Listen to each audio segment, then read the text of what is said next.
You're tuned in to the Real Game No Gimmick podcast, hosted by LBC. We gonna throw down. That's right, we gonna get serious. Party time!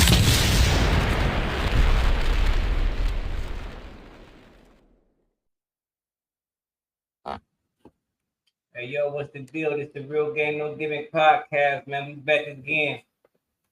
We back like NFL football, man. How y'all doing? We got the team with us, man. PG the motherfucking hustler. What's the deal, my guy? What's going on, man? What's going on? Just chilling, my nigga. What's good with you? Chilling, man. Slow motion, man. Slow motion. Black money representing and shit. Oh, yeah, most definitely, man. Jazzy B, host of the Real Game No Gimmick Ladies Night podcast. What's the deal? Hello. How you feeling? Ladies night. I'm good. How y'all doing? Chilling. Don't be laughing at me, Jazzy. Yeah. Man, hey, starting off already. Ladies night. Hey, y'all gotta put that on y'all. What's the name, man? I feel you though. Oh, I was thinking that too, for real. hey, yeah, you are. Have somebody remix it, man. We gotta remix Yeah, that. I said the same thing. Damn, is that outside my crib? Nope. Outside you? Okay, they doing it. They doing it over there too. Summertime coming to an end. They acting crazy everywhere, Back. especially DC. Let's get it. Let's talk about it. Trump's go. DC crackdown. A lot of arrests. Boy, he solves it. Day one. Over 700 National Guard troops from GOP-led states will be deployed, we've learned, to Washington, D.C. in the wake of the Trump crackdown in the Capitol. Watch.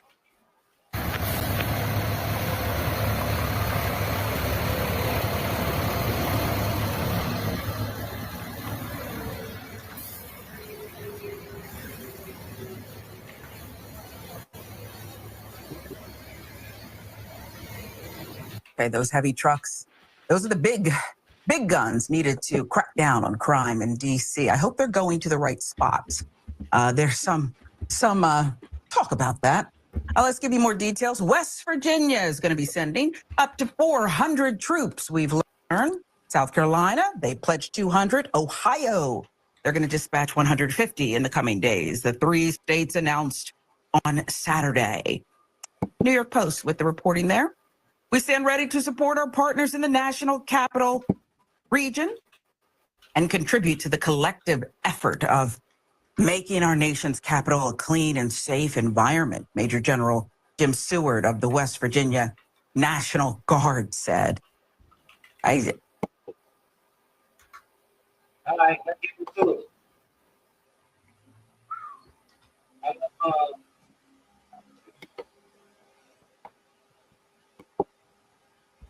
I'm gonna start this off real quick because we talked about this the last show, if I'm not mistaken, right? Last show, right?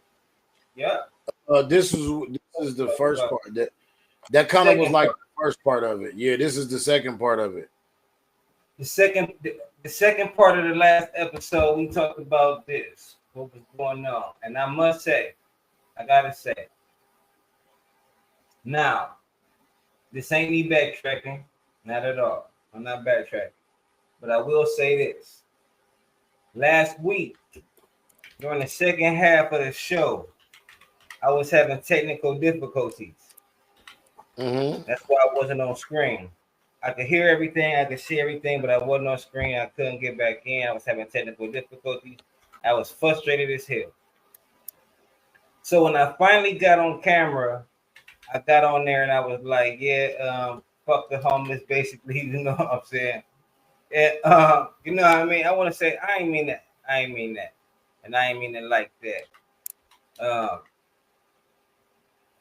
I was a little frustrated with being locked out of the show, so I'm going to say that.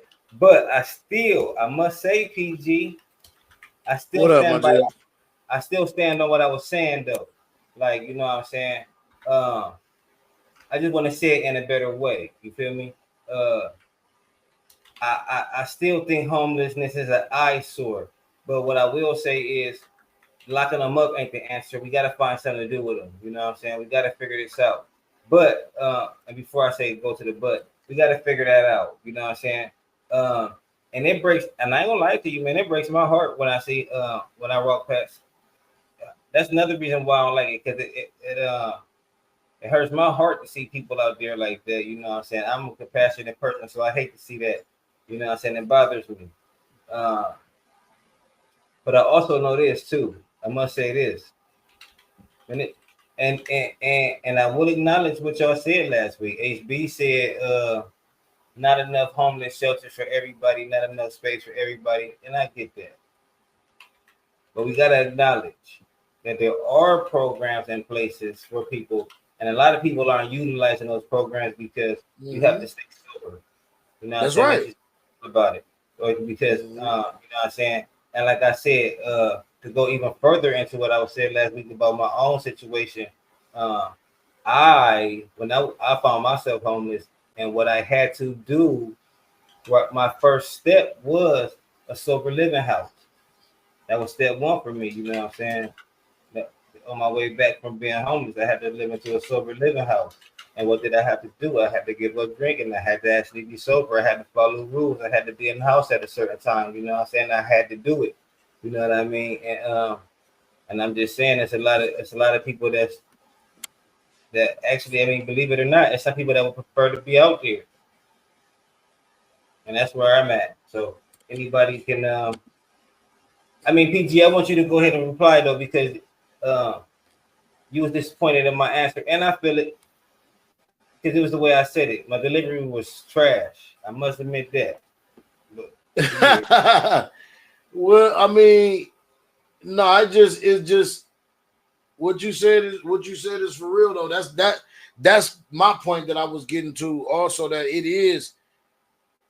it becomes a choice at some point in time, because I had this conversation all the time, like, you know, of course we never know what people's situations is. That's why it's always situation based, because you don't never know, you know what I'm saying, what somebody went through, you know what I'm saying? But the main reason why, especially with me, that is situation based is because I know for a fact, especially for veterans, that there's housings for you. There's programs out the ass, like out the wazoo, for you to get right and to get housing, to not be homeless. But the reason why these people do not be homeless is because what you just said. You have to go into sober living. You have to be sober. That means no drinking, no drugs. No, I don't even think. Well, now I don't. Maybe weed is cool now, but I don't know. You know what I'm saying? Ain't no telling. But that might even be a stipulation on someone, because when it comes to those programs and they government funded like that, where they actually giving you space and they giving you, you know what I mean, shelter and place to live, food, money, like, you know, clothing vouchers and shit like that, they giving you a way back into society. Like, there's stipulations that you have to, and stipulations you have to abide by, and they are set by those people that's giving the help. Period. You know what I'm saying? So if you want to do that, it becomes an option at some point. For some people, there is no option, or like sometimes it cannot be an option, but then there's always a choice. You see what I'm saying? Sometimes it might not be an option for people, but there's always a choice. So the choice is, do you want to get out this hole and work your ass off? Do you want to bust doubles? You know what I'm saying? Sleep in the car? You know what I mean? Go to the next job. You know what I'm saying? Wash your ass at the truck stop, whatever you got to fucking do to get that and collect them checks. You know what I'm saying? So you can get that fucking collect that check, so you can get that bread, so you can get that rent money up, get that security deposit shit. That's it. Like, it's a choice. It's a choice. For some people, there's no option, but there's always a choice. Fact. Now go ahead, Jazzy B, because you also wasn't on the show last week. Let me set it up. Let me ask you the question.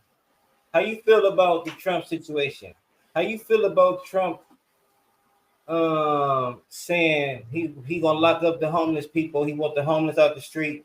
He locking them up. How you feel about that? How you feel about the homeless situation? How you feel about Trump locking them up? No, I don't think it's right for him to lock them up, but I feel like y'all said, we have to find something to do with them because, um, like, um, I remember a minute ago, it was a guy, he was playing Baby Sharks outside his business just because homeless people was sitting there. And like they was sleeping outside his business. And he was playing Baby Sharks loud on the speaker just to get people away from him.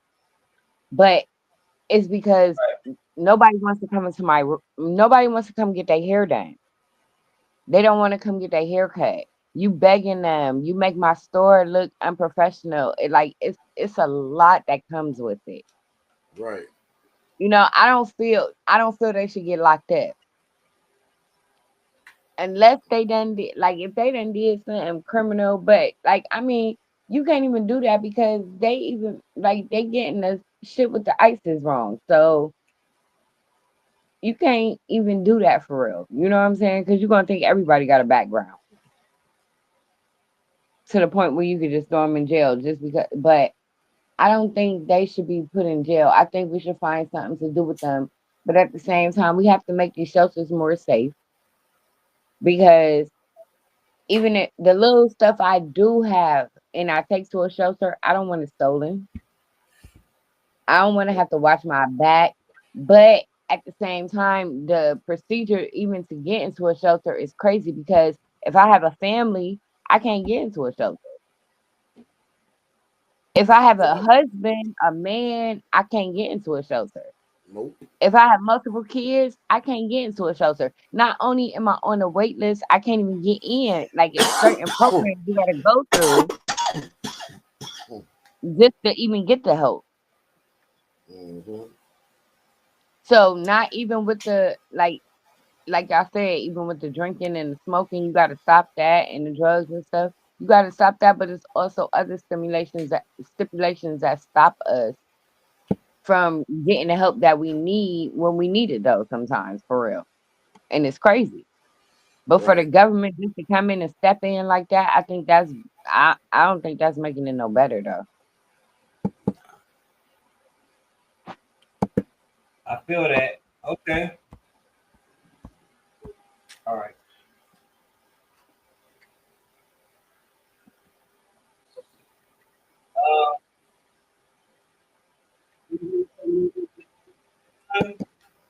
PG. Nah, that's the I'm cool. I just know report says they going. I just know report says they're going to Chicago next. We Ohio sent a lot of people over there. You heard the lady just say we Yeah, sending she said troops. 150. Mm-hmm. But even with that though, like, okay, they not helping us. Why are we helping them? Like, what is that about? So this is how this works.